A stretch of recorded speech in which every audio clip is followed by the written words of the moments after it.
Hello there everybody, and welcome to another video, and welcome to another review video. And today we are reviewing Superman. Oh yes, the latest movie about the Man of Steel from 2025, directed by James Gunn. And it is precisely what I had expected it to be, and that is a very highly enjoyable piece of entertainment. Now, mind you, I have to say, I have never been a tremendous Superman fan, although I am a fan of DC Comics superheroes, more so than Marvel Comics, for example, although, as far as the comic book medium, I've always been into anything else but, like superheroes. It's like my main thing. I prefer, most of all, anti-heroes, such as Hellboy, Lobo, John Constantine, things like that. Judge Dredd, these Slonya, Conan the Barbarian, the adaptation of, although this is not an anti-hero, it's really the hero, the adaptations of Robert E. Howard's character, but not a superhero, right? But I have read my share of mainly DC Comics. I've read a lot of Batman, a lot of Green Lantern. Not so much Superman, because as I said, he's not one of my favorites. Like, my favorite Superman story is Red Sun. It's precisely because it's different. But what I do know and what I do appreciate about the character is his positivity. The goody-goody two-shoes character. And in this way, he's a kind of the antithesis of Batman, for example. They're both heroes, but very much different. Whereas Batman, he used to be bright and positive and crazy as well, but with the arrival of Denny O'Neil and his peers, he started to be changed into a darker character, and then more so with the arrival of Frank Miller and Alan Moore, where of course comic books starts to be for the more adult audiences. For mature audiences, darker, more grim, more serious. Comic books started to present themselves maybe a little bit more serious than they are intended to be. And then, of course, people caught up to this, and, well, long story short, Superman for me has always been like this bright, good Boy Scout character that really is the textbook example of what we call the aspirational superhero, right? And it seems to me that people have forgotten about that, and that well, there are people complaining about everything. I mean, you've got the Snyder movies, and people are crying about that. Then you've got this new movie, and the people are crying about that, which I can't understand. It is precisely that which you want from a typical, stereotypical American superhero movie.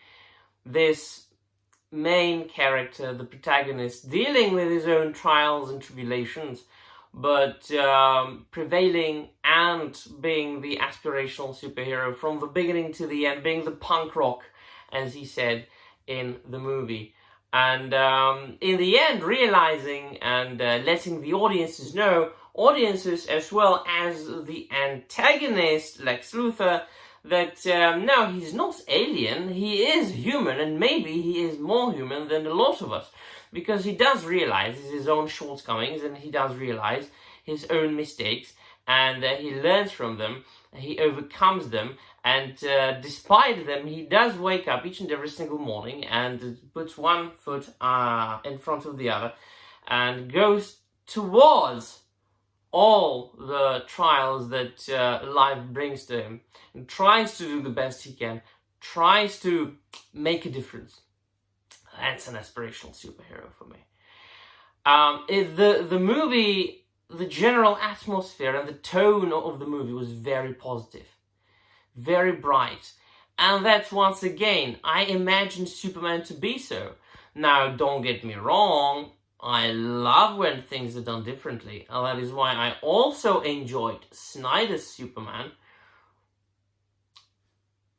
That's me. But this is, once again, this is very much different from what we have seen in the longest time. Very close to the original 78 Superman with Christopher Reeve.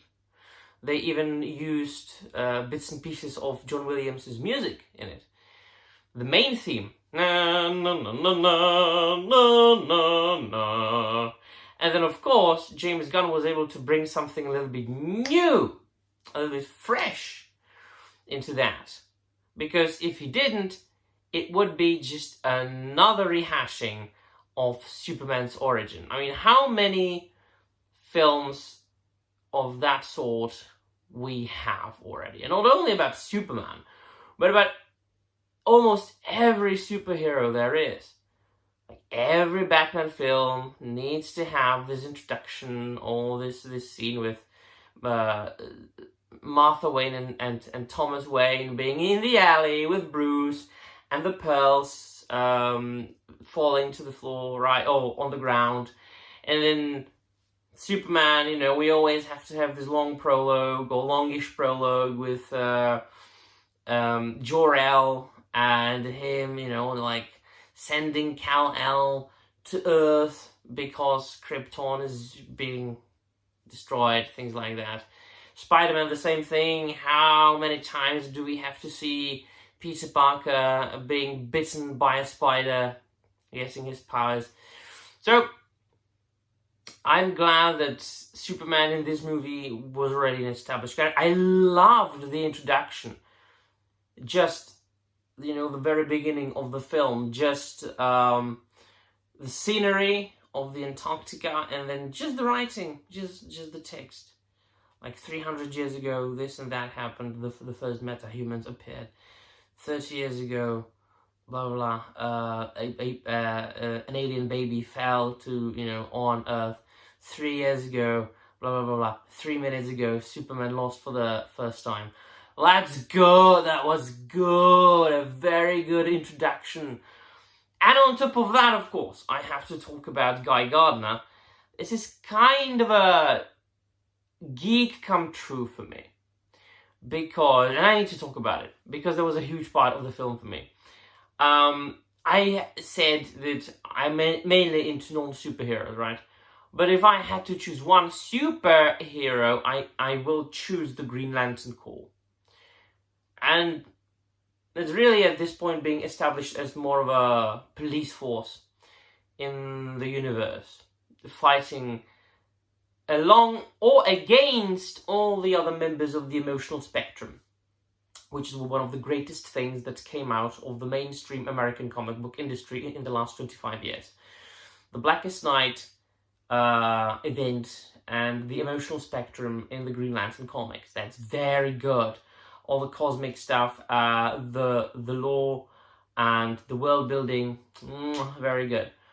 So I kind of became a Green Lantern fan at about that time.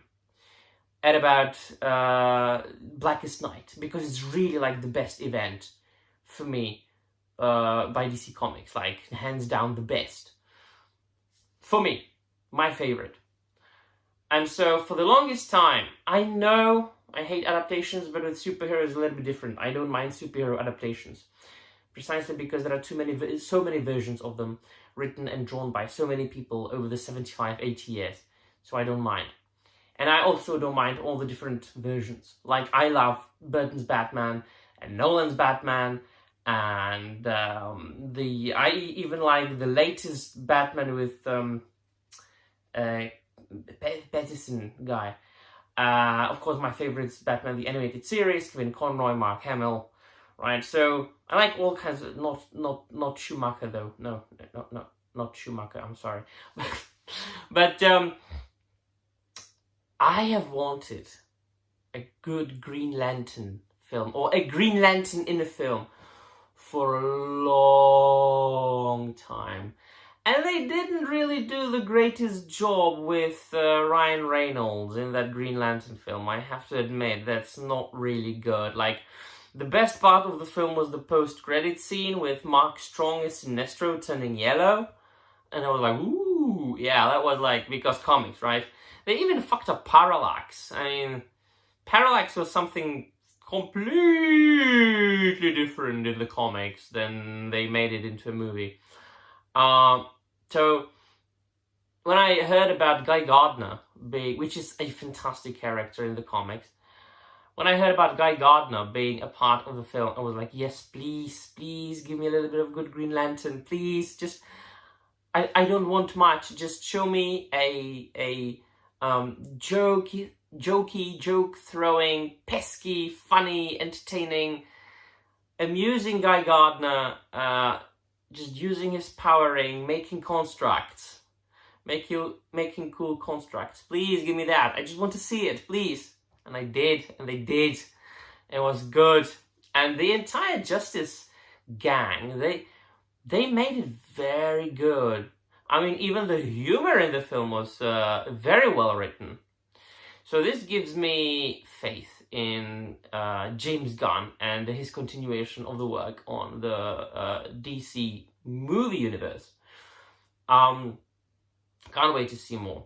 Can't wait to see more of Green Lanterns, obviously. And the little things that I have to point out in the end. I was talking about the general positivity and the brightness of the character and of the film. And this was only underlined and highlighted by the little things like when he saved the squirrel, but when he saved, was it Elemental Man? Jesus, I'm blanking on the name of the character. Sorry. The guy who could transform his body into any element. And when he was saving his baby. And like all those little like micro scenes with animals and cute things, and I don't know, this movie in a lot, like for the first time since 1978, Christopher Reeve Superman. There is a Superman movie filled with hope, which is what Snyder's Superman was talking about, right? It doesn't mean Superman, it means hope. And that's where I actually felt it. Like this movie felt good. It felt very good. Lex Luthor. I mean, Holt is the guy called Holt, the actor. He did a very good job, like a very, very good job.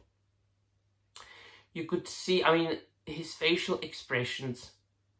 You could see how much he hated and envied Superman and why he did all that. Once again, it's like the first good Lex Luthor I've seen in a long time. And one thing I've noticed, and that's very interesting, I don't know, like, what time is this movie set in? Is it set in the modern era? Because that's very interesting. Well, obviously, they had all the modern things, all the modern inventions and things like that. But I've noticed, and that might be just him, like, setting the movie in a fictitious world, obviously, right? The people, ordinary people, when they were wearing street clothes and not, like, superhero costumes, they looked as if they came from a different era, like something between 1970s and 1980s. Just rewatch the film again and pay attention to the way people dress in that film. But then, of course, you've got all the things like computers and laptops, everything, right, that we have nowadays. It's very interesting. I liked it. I liked it very much indeed. I liked this aspect. So, all in all, a very enjoyable experience. It is not out of the question that I will sometimes rewatch the film, which today is very rare. I am not very secretive about the fact that I do like a lot of things today that are being released. Again, they are making good things. But I always say, yes, it was fantastic, but I'm probably not going to rewatch it. Superman, I'll probably rewatch. Yeah. And one more thing, Krypto and Supergirl. Now I know how they are going to make Lobo work in the Supergirl film. Lobo, my absolute top creme de la creme DC Comics character, even more than Green Lanterns, possibly my favorite comic book character of all time. I mean, I've got a shelf dedicated to Lobo and Hellboy. I've got Sideshow Lobo, Sideshow Hellboy, and in front of them I've got McFarlane Lobo and a 1,000 Toys Hellboy. Like, these are my, like, two top comic book characters. I am just, please, asking you, make Lobo good. Just, it's hard to make Lobo good because he's so very 90s. He's such a product of his era. And he is a satirical character. He is a parody of the comics of the time, but well done, so well done that, I mean, not only myself, but in my country, in the Czech Republic, he is probably the most favorite comic book character, or the most popular one. But I know how they are going to pull it off now. I wasn't sure, but after having watched Superman and having seen what Supergirl is in that film, yeah, they have a chance now. Right, so let me know in the comments down below what you think they'll be. Thank you very much for watching, and see you next time.